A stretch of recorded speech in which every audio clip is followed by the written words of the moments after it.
Hello Capricorn, Sun, Moon, Rising, and Venus signs. Kamusta kayo? Sana po ay nasa mabuti kayong kalagayan. Welcome back po sa Star Tarot. Kung bago kayo dito, welcome din kayo. Thank you sa inyong support. I truly appreciate it. God bless you all. O na mensahe ni Capricorn ay igniting courage. Ayan. So, you are going to activate your inner strength and courage at this time, Capricorn. So, maaaring may sitwasyon dito na kailangan ninyong magpakatatag, kailangan ninyong tibayan ang inyong loob. Maybe this is something new, or maybe this is something that you are scared of, na maaaring kailangan ninyong harapin sa ngayon. Kaya kailangan ninyo na tibayan ang inyong loob, magpakatatag, resilient, yung ganon.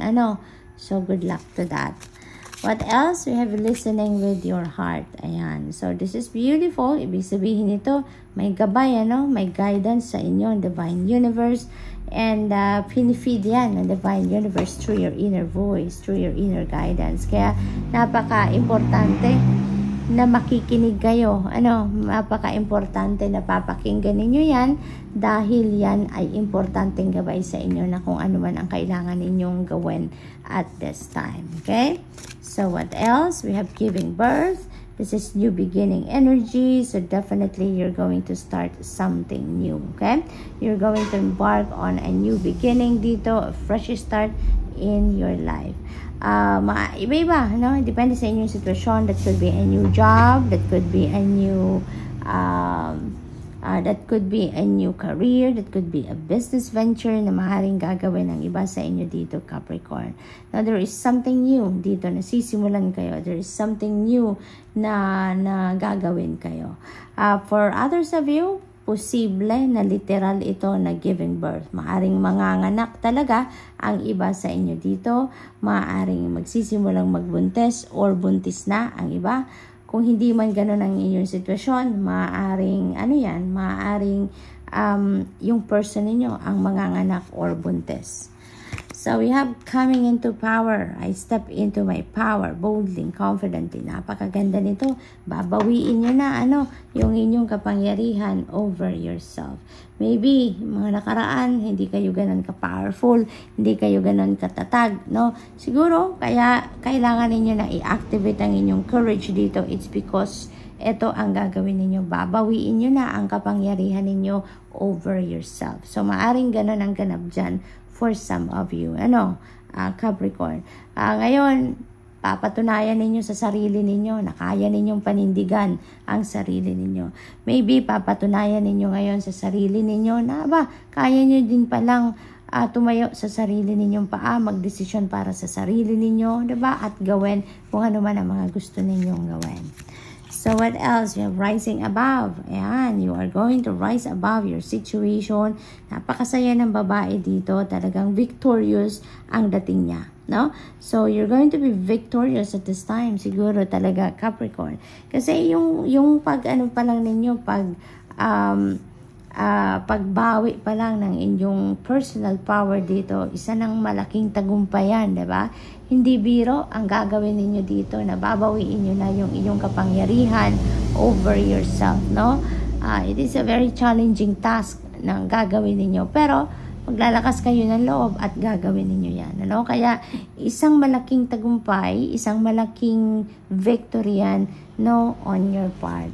So, malalampasan nyo na dito kung ano man yung mga difficulty, kung ano man ang mga paghihirap ninyo, Masusolusyonan nyo na yan with the rise above energy. Savoring pleasure. Ayan, I fully embrace bliss in my life. You're going to be very joyful at this time. Kaya naman, ipagpapasalamat ninyo yan. Magiging masayang-masaya kayo sa mga pangyayari sa buhay ninyo sa ngayon. Maybe things are falling into its right place at this time. Kaya, sinisavor ninyo yan. Ina-accept ninyo yan ng buong buo. Ino-acknowledge ninyo ng buong buo ang lahat. Capricorn? So, good luck. And that's all I have for you for today. Thank you for watching. Love and light. Namaste. Hello, Virgo, Sun, Moon, Rising, and Venus signs. Kamusta kayo? Sana po nasa mabuti kayong kalagayan. Welcome back po sa Star Tarot. Kung bago kayo rito, welcome din kayo. Thank you sa inyong support. I truly appreciate it. God bless you all. Tignan natin ang mga messages ni Virgo. Pauna mensahe ninyo ay looking deeper. Ayan, so deep within me, sa majestic radiance, no, you have your own light dito, no? Ito yung sarili ninyong liwanag na maaaring ilalabas ninyo sa ngayon. Yung kabutihang loob ninyo, kagandahang loob ninyo, maybe on display around this time, no? Maaaring yon ang ipapakita ninyo, isi-share ninyo sa maraming tao para makapag-inspire kayo ng mas maraming tao. Manifesting dreams. Wow, Virgo, you are going to manifest your dreams. I-align na natin ang sarili natin with this energy. I-claim na natin ito, Virgo, na kung ano man ang pangarap natin ay matutupad na. Kung ano yan, kung ano yung, most likely, kung ano yung kailangan ninyo, maring yan ang ibigay sa inyo ng Divine Universe. Or who knows, diba? Only God knows kung ano yung best para sa inyo at kung ano yung deserve ninyo. But definitely, maring ang iba sa inyo dito dahil, bountiful ang datingan ng laman ng basket na to. So, most likely, ang iba sa inyo is dreaming for prosperity and abundance, no? Financial freedom, no? So, maaring ganon, no? Plenty of material things sa maaring mangyari or dumating sa buhay ninyo at this time. So, whatever it is na pangarap ninyo, no? Meron kayong pangarap na matutupad na sa ngayon. So, we have being in the flow. Ayan, I am in the flow of the universe, no? So, kaya magiging magaan ang journey ninyo dito, Virgo, because you are being in the flow. Sumusunod lang kayo sa agos ng buhay. Hindi kayo nagpipilit. Hindi kayo nag-i-insist. Hindi kayo kumukontra sa kung ano man namang nangyayari sa buhay ninyo. You are just going with the flow. So, sumusunod kayo dito, sa gabay sa inyo ng Divine Universe. No, sumusunod lang kayo at ginagawa ninyo kung ano yung sa pakiramdam ninyo, yun ang tinuturo sa inyo ng universe, no, for you to do. So, napakaganda lang nito. Kaya naman lahat, no, is going to flow smoothly lang, no, sa buhay ninyo ngayon, Virgo. We are proceeding softly. My inner power grows in moments of quietude. Ang iba sa inyo dito ay siguro magmumuni-muni. Time for reflection, time for introspection, for contemplation. Kaya marami kayo ditong mapipick up na ideas.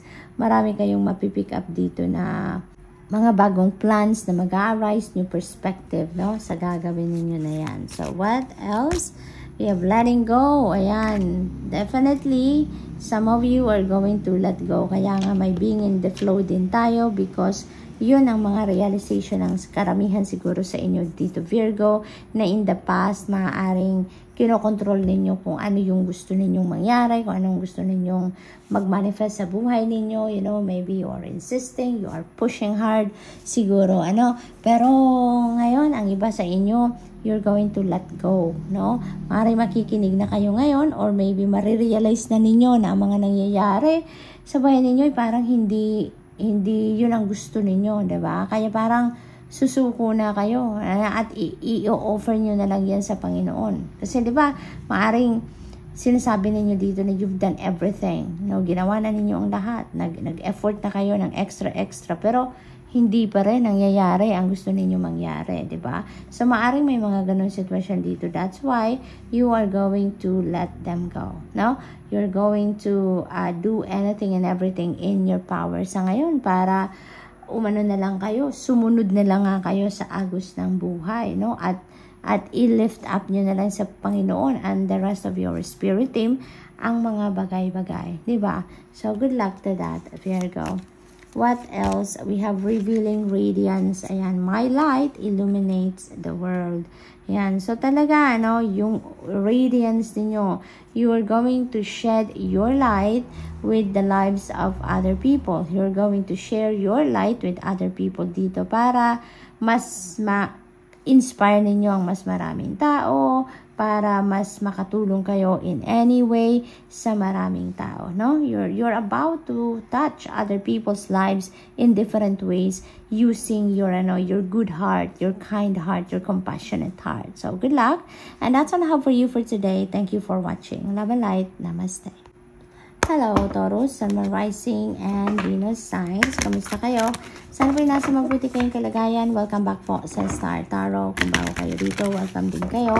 Thank you sa inyong support. I truly appreciate it. God bless you all. Tingnan natin ang mga messages ni Taurus. O na mensahe po ninyo ay igniting courage. Ayan. So, you are going to activate your courage and inner strength at this time, Taurus. Maaaring meron kayo ditong sitwasyon na kailangan ninyo na magpakatatag, kailangan ninyong tibayan ang inyong loob, yung gano'n, ano. At handa kayong sumugod sa ngayon kung ano man ito, no? Maaaring bagong endeavor ito, maaaring this is something na totally new sa inyo. Ano, kaya kailangan ninyo dito ng tibay ng loob, tatag ng dibdib, because maybe this is you coming out of your comfort zone. Kaya, syempre, kailangan ninyo dito ng push sa sarili ninyo. Ano, we have coming into power. Napakaganda rin ito. Maaring yung courage na to, kailangan ninyong buhayin sa puso ninyo para mabawi ninyo yung inyong kapangyarihan over yourself. No, maaring sa ngayon, maglalakas lang loob talaga kayo.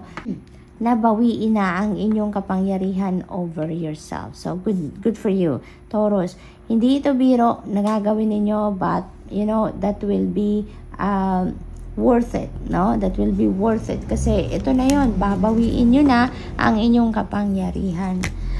Exceeding expectations. See, talagang magtatagumpay kayo dito.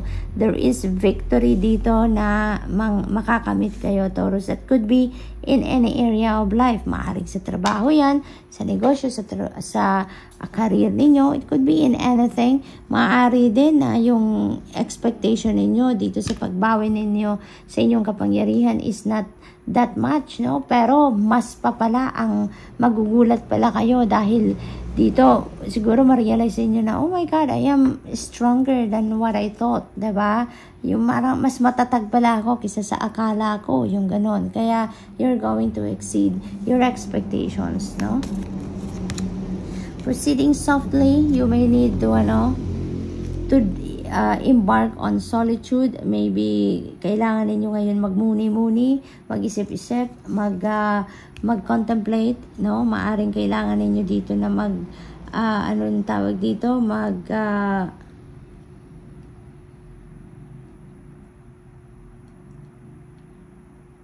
mag-reflection time, because maybe there are things that you need to think about. Maybe there are things that you need to figure out din dito, no? Sa sarili ninyo, Taurus. What else? We have opening to love. My heart is open. Ayan. So, ang iba sa inyo dito siguro, closed off kayo, for many years na.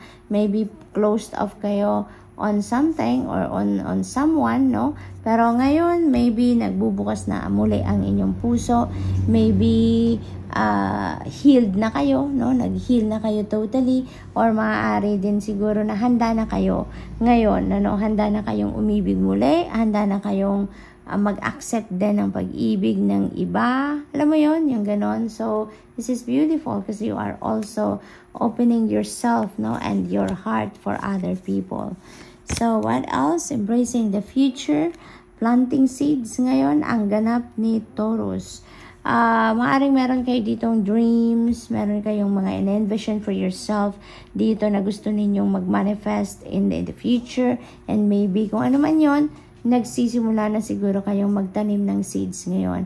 Nagsisimula na kayong mag-invest ng inyong time, effort, oras, strategies ninyo into something, no? Para ang magiging resulta nito ay kung ano yung ine-envision ninyo for yourself. Yung magiging resulta nito sa inyo is kung ano yung gusto ninyong mangyari, no? Sa inyong realidad. So, this is really beautiful kasi ngayon pa lang, parang magsisimula na kayong gumawa ng mga bagay na ang magiging resulta ay kung ano yung gusto ninyong makita or ma-experience sa inyong 3D reality. So, good luck. And that's all I have for you for today. Thank you for watching. Love and light. Namaste.